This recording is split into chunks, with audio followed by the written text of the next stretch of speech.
Hello everyone! Welcome back to my channel. Akala ko isang oras ko lang itong gawin, pero mali pala ako.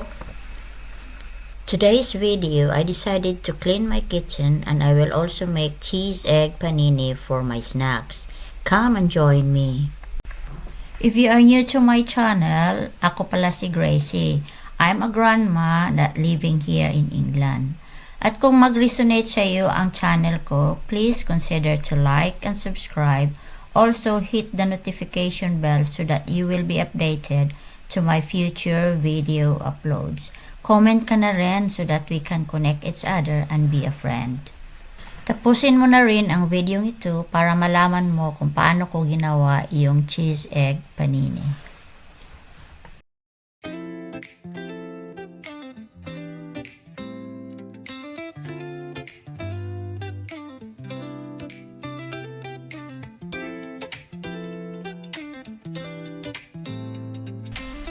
I start my cleaning by removing all the kitchen appliances like my rice cooker and my air fryer and other things na magpapabagal sa aking paglilinis. At the same time, nagbo-boil din ako ng water sa kettle para naman makapag-tea din ako in between.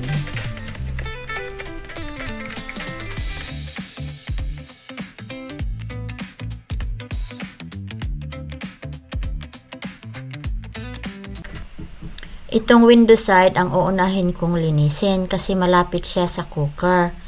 At ang daming, what you call that, oil splatter dito. Kasi iba naman tayo mga Pilipino, mahilig magpiprito. Kaya naiipon yung mga splattered oil.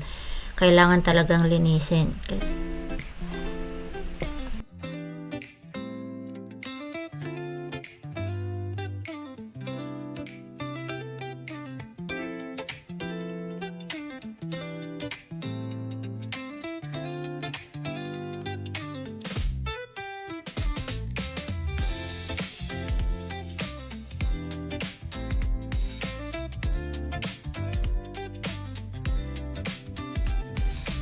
Now let me start to the other side and again removing all those things that can delay my cleaning.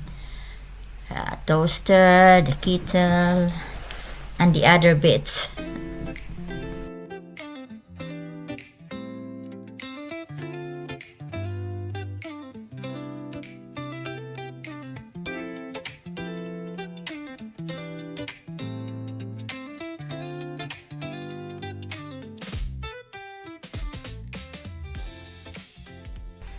Hindi rin makakaligtas sa paglilinis itong microwave namin kasi minsan nakalimutan mong takpan yung pagkain na iniinit mo at nag-i-splatter din doon sa loob.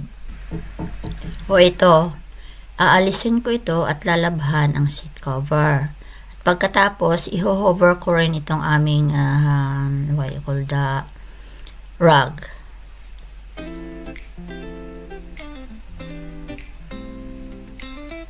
Ayan, I'm done.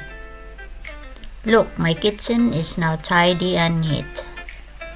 Everything is organized.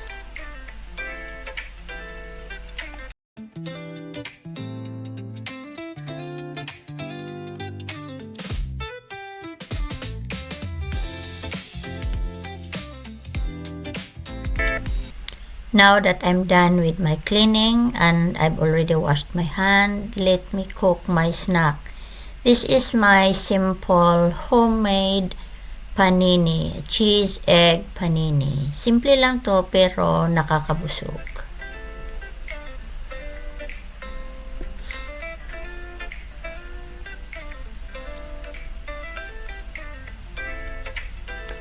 Okay, magpapainit tayo ng kawali and then what I use in here is not a sliced bread. Ang ginagamit ko nito ay yung fajita wrap kasi mas siya nakakabusog kaysa yung sliced bread.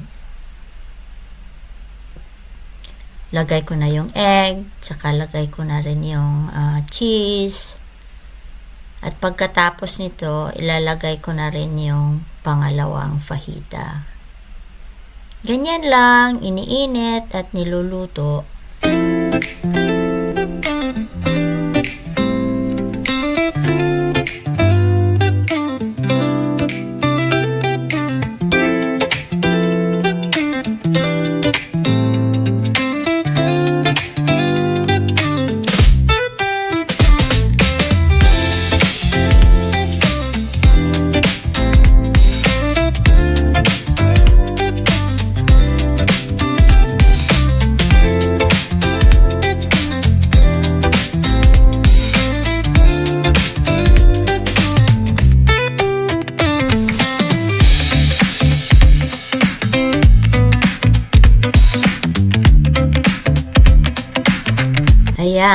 luto na ang aking simple homemade panini. Try nyo to, baka magugustuhan din nyo. Simple lang naman ang paggawa nito at konti lang ang ingredients. Mura pa kaysa bibilhin mo sa labas. That's it. Cheese egg panini.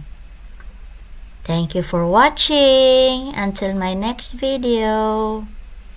Bye for now.